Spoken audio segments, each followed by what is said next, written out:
Now to our regular campaign debate, and we're joined in the studio by Anthony Albanese, Minister for Infrastructure, and in Brisbane by Liberal Senator George Brandis, who's also the Shadow Attorney General. Thanks to both of you for being here, but now tonight, Kevin Rudd has given a 16-minute interview to Radio National's Late Night Live.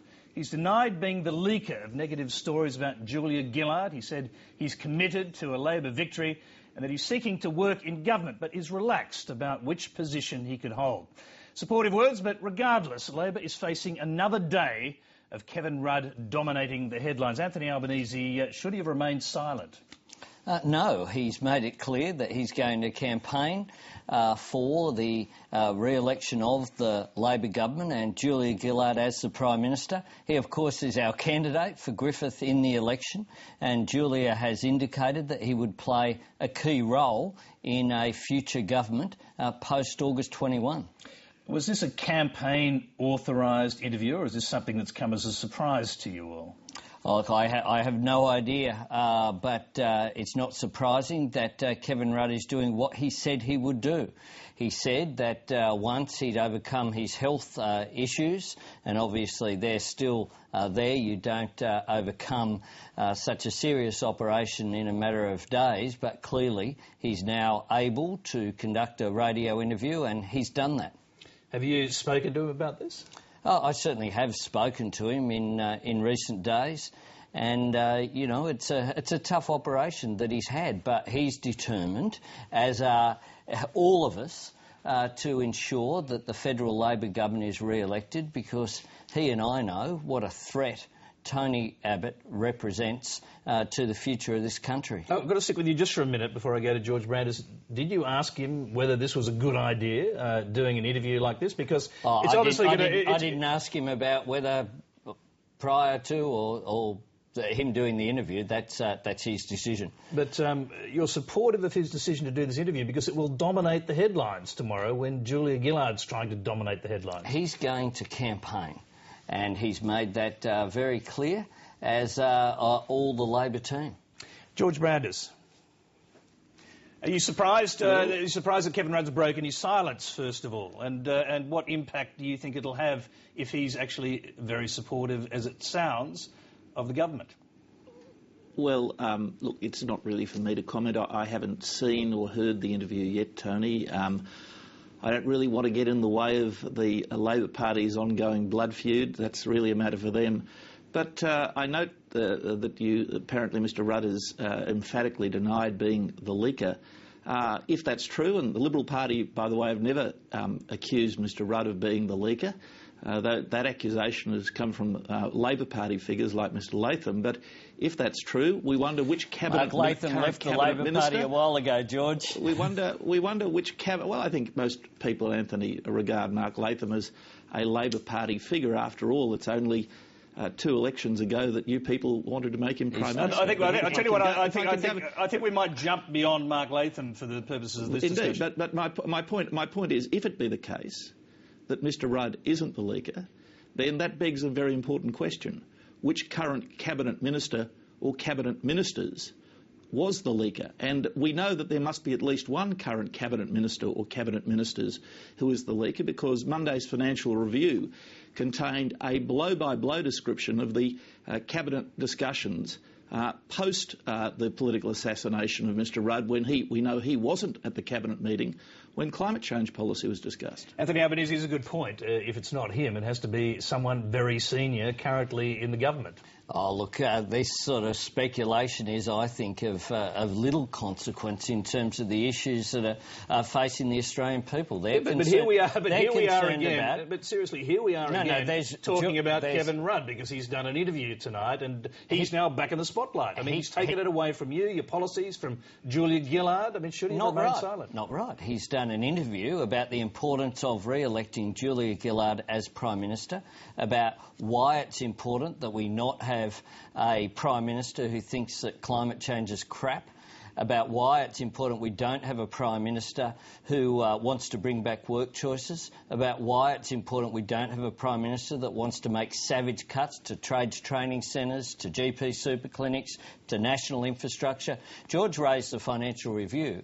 I mean, I note that today there's talk about a mini budget from Joe Hockey. The last time the opposition, the coalition came to government, they immediately cut $2 billion from our roads budget.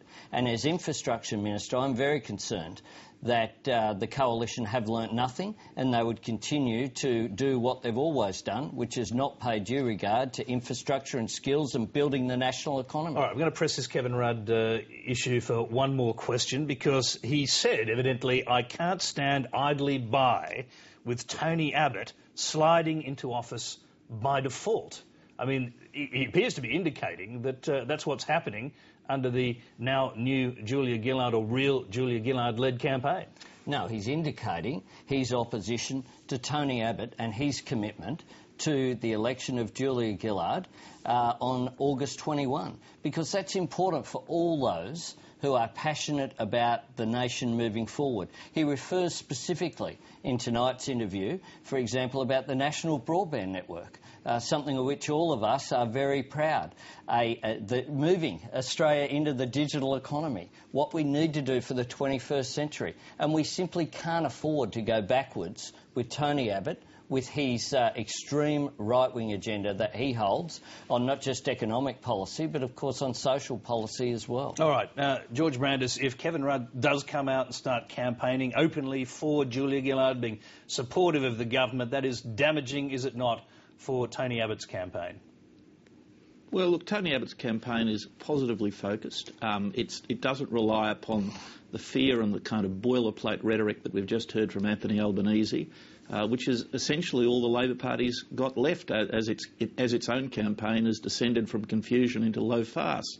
Now, what Mr Rudd chooses to do, what the Labor Party chooses to do with these two rival politicians, Ms Gillard and Mr Rudd, is really a matter for it. We're not going to be distracted or deflected in what we have to say to the Australian people, our message that only a change of government will stop the boats, will stop the This new is tax, a positive message. will stop the waits, Well, I'm waiting and reduce message, government George. spending and reduce the debt. Now, that's what Tony Abbott has been saying. Those are the four core promises that a coalition government makes to the Australian people, and if the Labor Party sort of engages in this dance of death between Julia Gillard and Kevin Rudd, you know, it's a distraction perhaps, but we're not going to be distracted by it ourselves. All right, Anthony Albanese, I just want to pose a question here, because, I mean, you've got, as I understand it, a big infrastructure announcement to make tomorrow. Kevin Rudd's interview is going to take it off the front pages, isn't it? Well, tomorrow we will be. I'll be speaking to the Infrastructure Partnerships Australia conference in Melbourne, and we'll be announcing a high-level feasibility study, $20 million for high-speed rail between Newcastle and Sydney as the first stage for what would be an East Coast high-speed rail link that is a necessary component of our future infrastructure. And this is an important announcement. I think it's consistent with what we've done, which is increased funding for rail by more than 10 times. We've doubled the expenditure on roads. We've got a range of regulatory and policy reform to improve the use of existing infrastructure. We're about using smart infrastructure to get the most out of it. Before you go too broad on this, let's just hear exactly what it is you're proposing. A high-speed rail network, or a proposal to look at one, is more precise, between Brisbane and Melbourne, is that right? Right down the East Coast? That's right, right down the East Coast, but specifically, in the first instance, to look at in a concentrated way that hasn't been done before between Newcastle and Sydney, including looking at the corridors, looking at the costs and the financing of it, looking at the geotechnical work that would need to be done, having a full and proper examination of it. It would commence later this year and be completed within 18 months. A high-speed rail network would obviously, between those three cities really, it'd be Brisbane, Sydney, Melbourne, with links along the way, would cost tens and tens of billions of dollars and would take presumably an awful long time to build. Do you have any kind of idea of costs and of timing? Well, in terms of Newcastle-Sydney, that's why we're examining that quite clearly with the population concentration that is there. The work that we've done already indicates that that would be the most viable. We would look at private sector financing for such an arrangement. We know